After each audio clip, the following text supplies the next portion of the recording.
नमस्कार शेतकरी मित्रांनो, आपण आज आपल्या नारळाच्या बागेमध्ये एक एक्स्ट्राचा स्क्रीन फिल्टर बसवतोय. तो कशासाठी? तर आपल्या शेततळ्याची जी पाईपलाईन आहे ती दुसऱ्या बाजूने आहे आणि जी आपली विहिरी चालते ती दुसऱ्या बाजूने चालते. ऑलरेडी या बागेमध्ये एक स्क्रीन फिल्टर आहे, पण दुसरा स्क्रीन फिल्टर आपल्याला बसवायचा आहे. पण मजेची गोष्ट ही आहे की ऑलरेडी पूर्ण पाईप सबलाईन जी आहे ती गाडली गेलेली आहे आणि त्याला आपण ती गाडलेली असताना पूर्ण तशीच लाईन ठेवता, त्याला लांबपर्यंत न खोदता एक जुगाड वापरून त्याला ते बसवतोय. आणि ते जुगाड वापरून आपण एक हे जे आहे, हे जे जॉब आहे, तर हे आपण बघू शकता. हे याला LC किंवा 1.5 फुटी मास्टर असं म्हणतात. तर आमचे मार्तंड मॅन्युफॅक्चरर आहेत आमचे लोकलचे, आमच्या गावामध्येच, तर ते हे बनवतात. त्यांनी आम्हाला हे बऱ्यापैकी आम्ही याचा वापर करतो. एक शॉर्ट जागेमधलं, कमी जागेमधलं लिकेज जरी काढायचं म्हटलं तर याचा खूप वापर होतो.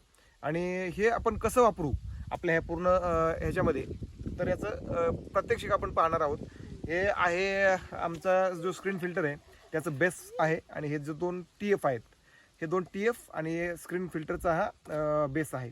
तर हे पूर्ण हा जो LC वापरून आपण याला कसं बसवू हे आपण प्रत्यक्षात पाहूयात. मित्रांनो, याचं आपल्याला मेजरमेंट घेताना हे असं घ्यायचं आहे की हा जो पूर्ण याचा बेस बसवायचा आहे आणि इकडे आपल्याला जोपर्यंत हे याला आता या साईडने पण सॉकेट आहे, पण हे सॉकेट आपण ठेवणार नाहीत. हे सॉकेट आपण कट करणार आहोत एवढं, आणि हे सॉकेट याच्यामध्ये डायरेक्ट हे बसेल असं याचं जुगाड करणार आहोत. तर आपण याचं मेजरमेंट घेत असताना हा पूर्ण जिथपर्यंत बसेल बेसमेंट तो, आणि याला जोपर्यंत इकडे सरकवता येईल तेवढं याचं मेजरमेंट आपल्याला घ्यायचं आहे. मित्रांनो, आपल्याला हा जो LC आहे तो इकडे न बसवता याला डायरेक्ट इथपासून कट करून आपल्याला डायरेक्ट जो इथे सॉकेट आहे आपल्याकडे, हा जो TF आहे याच्यामध्ये बसवायचा आहे. त्यामुळे याला एवढं कट करून घ्यायचं आहे, म्हणजेच आपल्याला काय होईल की एवढं जे याचं जे अंतर आहे त्याच्यामध्ये करता येईल. मित्रांनो, हा LC आपण कट करून घेतलेला आहे. हा इकडे जे याचं मोठं सॉकेट आहे ते इकडच्या बाजूला राहिलेलं आहे. आता आपण काय करू, याला आधी याचं जे आहे याला आपण पूर्ण स्टिक चिटकवून घेणार आहेत, कारण आपल्याला परत सरकवण्यासाठी याचा प्रॉब्लेम होईल. म्हणून आपण जे आपलं याचं आहे स्क्रीन फिल्टरचं बेस आहे त्याच्या TFला आपण याला एकदम बरोबर चिटकवून घेऊ आधी, कारण सरकवण्यासाठी आपल्याला ह्या बेसचा आधार सापडेल. त्यासाठी आपण याला आधी 5 मिनिटं आधीच याला चिटकवून ठेवायचं आहे, कारण परत ओढताना हे बाहेर निघून नाही आलं पाहिजे. हे याला बरोबर हे स्टिक करून ठेवायचं आहे. हे 5 मिनिटं आधी ठेवायचं आहे. याचं कारण, आपण ज्यावेळेस याला सरकवणार आहोत त्यामुळे याचा आधार आपल्याला ओढताना ह्या बाजूला होईल आणि ह्याच्यामधनं आरामात सरकेल. कारण हे इकडे जे आपण चिटकवत असतो सरकवताना याच्यामध्ये आपण सोल्युशन आतमध्ये टाकणार आहोत.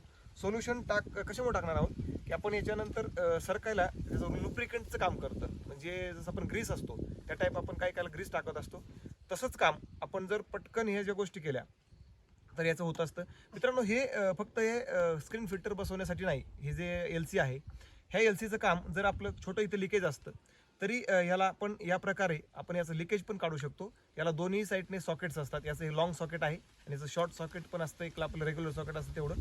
ते सॉकेटमुळे काय होतं, आपण जर छोटं लिकेज असेल आपलं एका ठिकाणी, तर ते आपण पूर्वी काय करायला लागायचं, लांबपर्यंत नळी खोदायला लागायची आणि त्याला वरती उचलून आपण त्यात मॅन्युअल आपण जे सॉकेट बनवायचो गरम करून ते आपण बनवायचो आणि त्याला आपण सरकवायचं सॉकेट असं पण आपल्या भाषेमध्ये पूर्वी म्हणायचं. हे सरकवायचं सॉकेटच आहे, पण हे मशिनरीमध्ये बनवलेलं आहे, प्रॉपर तरीक्याने याला बनवलेलं आहे. तर त्याच्यामुळे हे सर्व गोष्टी, पाईपलाईनच्या काही गोष्टी सोप्या झालेल्या आहेत. आता आपण याच्यानंतर याला 5 मिनिटं सुकू देऊ आणि त्यानंतर डायरेक्ट कसं बसवता येईल आपल्याला ते बघूया. मित्रांनो, आता हा फायनल टच याचा आपण हा ठेवतोय, याच्यावर सोल्युशन जास्त ओततोय, कारण आपल्याला लुब्रिकंटचं पण या ठिकाणी काम झालं पाहिजे. याच्यामध्ये जास्त वेळ नाही गेला पाहिजे, कारण जास्त वेळ गेला तर आपल्याला हे सॉकेट सरकणार नाहीये. आता बघा, इकडं हे याला इकडं सरकवायचं आहे आणि याच्यामध्ये फिट थोडीशी ताकद लावावी लागते, कारण त्याला जर सुकलं, हे जर सुकलं तर आपल्याला बिलकुल हे हलणार नाही. आत्ता हे फिट झालं, फायनल परमनंट झालं. तुम्ही पाहिलं असेल की इकडनं आपण याला जास्त सोल्युशन टाकलं होतं, लुब्रिकंटचं पण काम केलं आणि हे फिट पण झालं.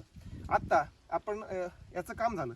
आता स्क्रीन फिल्टरचं एकंदरीत जे सामान आहे ते आपण याच्यावरती फिट करणार आहोत. एक मिनिट मित्रांनो, हे याचं सोबत आलेल्या गोष्टी आहेत. हे त्याचं जे काय म्हणतो आपण मीटर आहे, ज्याचं प्रेशर मीटर आहे आणि ही त्याची जाळी आतमधली फिल्टरची, आणि हा पूर्ण आपण फिल्टर या ठिकाणी फिट करतोय.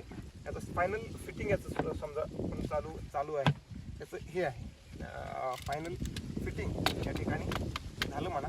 कारण हे तर आहे तर नॉर्मली आहे, पण त्याचा सगळ्यात महत्त्वाचा पार्ट जो आपण हे केला की ह्या जे आहे LCने याला बसवलं, हा याच LCच्या मदतीने मित्रांनो आपण जे लिकेज पण आहेत पाईपलाईन्सचे लिकेज पण आपण काढत असतो. कारण रेग्युलर आपण जे वापरत असतो त्या थोड्याशा वेगळ्या आपापल्या भागामध्ये असतात, पण आमच्या भागामध्ये ह्या सर्व गोष्टी आम्हाला उपलब्ध आहेत. आमच्या गावामध्ये त्याचं मॅन्युफॅक्चरिंग आहे, त्यामुळे आम्हाला ह्या गोष्टी सहजतेने उपलब्ध आहेत. मित्रांनो, हे एकंदरीत हे याचं स्क्रीन फिल्टरचं आपण फिटिंग पाहिलं. मित्रांनो, याच पद्धतीने आपण जर आपल्या पाईपलाईनचं लिकेज जरी असेल तरी हे सॉकेट वापरून किंवा हा LC वापरून आपण जे आहे ते करू शकता, ते लिकेज काढू शकता. आणि हे तर एक स्क्रीन फिल्टर बसवण्याची एक पद्धत आपण पाहिली, किंवा त्याच पद्धतीने तुम्ही लिकेजही पाईपलाईनचं काढू शकता मित्रांनो. आणि याचं जुगाड हेच आहे की हा जो LC आपण वापरतो किंवा 1.5 फुटी मास्टर आपण काही ठिकाणी याला म्हणतो, हे वापरून आपण काढू शकतो.